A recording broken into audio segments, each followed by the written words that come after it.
So let's see, your to-do list is too long, it never ends, and sometimes you just ignore it because it's so overwhelming and you just keep procrastinating and putting it off and not getting it done. So let's talk about how we're gonna fix that, how we're gonna change that.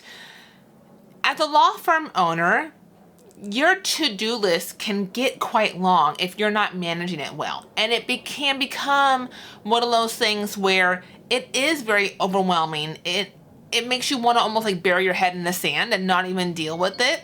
Or there's procrastination, right? Where you are continuing to just kick things out, put them off.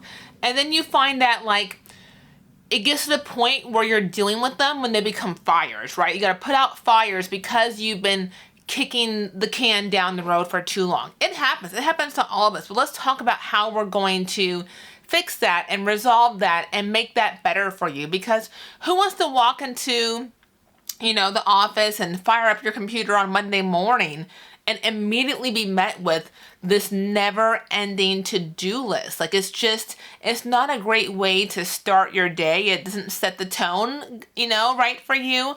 And it's just really something that a lot of my law firm owners struggle with. So let's talk about it. So what are we gonna do? First, we're gonna pull up the to-do list and actually review it and stop just kind of pushing things down the road and, bumping things out. Like, let's actually sit down and take a look at it and prioritize. What do you actually have to do? Some of those things, if you have an assistant or a paralegal or receptionist or some virtual help, you probably can assign some of those tasks to those people and get those things off your plate, because you cannot and should not be doing everything if you have help. And there's this notion of trying to, I don't want to say micromanage, but it kind of is micromanaging, right? And controlling everything, and only you can do it the right way. Like, if you have help, let's make sure we're utilizing the help that you actually have.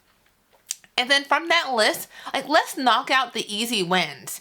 Making that quick phone call, returning those emails. Like, there are some easy things on the to-do list that we don't feel like doing, but won't actually take a lot of time.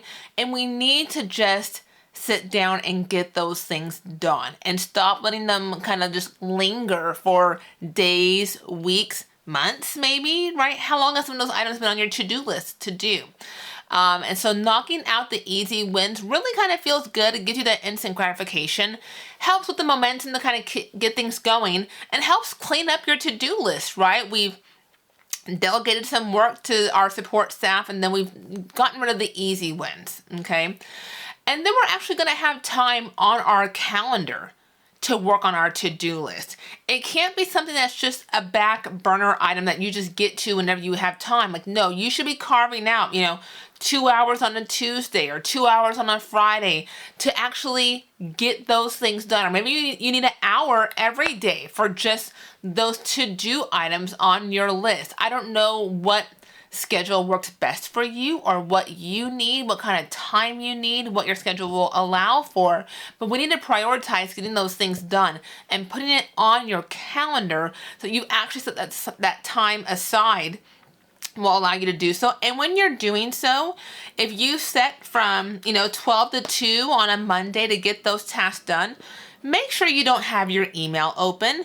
Make sure you have your phone in airplane mode or something else to eliminate the distractions. If you have a team, let them know that you are, using this focus time for getting the work done and you're not to be distracted during that time. So we can actually get through that to-do list and get those things done. And so when we leave it on the back burner and we don't prioritize and it kind of just lingers when we have time, like, if it's not a priority, you're never going to have time because there's so many things competing for your time and for your attention. So we have to make these things a priority when it comes to our to-do list. And so going forward, so that's dealing with your current to-do list.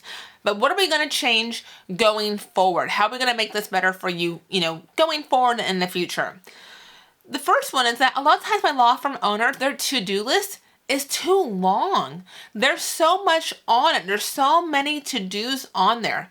If you have 20 items on your to-do list for a Monday, that's probably going to be too much. We need to be more realistic when creating our to-do list and when we're going to actually be able to get them done.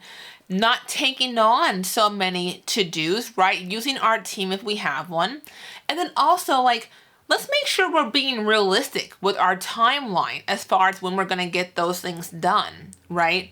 If you are telling yourself, putting it on your to-do list to give someone, return 5 calls on Monday, is that really doable? Is that really feasible for you in light of what your Monday looks like? If you already have hearings and appointments and consultations and things on your schedule, is that really doable for you?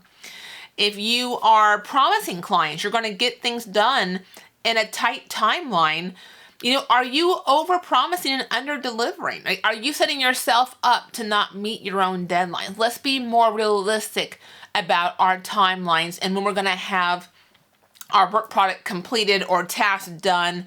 Don't set yourself up to fail. Don't say you're going to get something done in 48 hours if it's not going to be done in 48 hours. If you got 20 items on your to-do list, you're not going to have this new item done in 48 hours. So let's stop agreeing to these unrealistic expectations.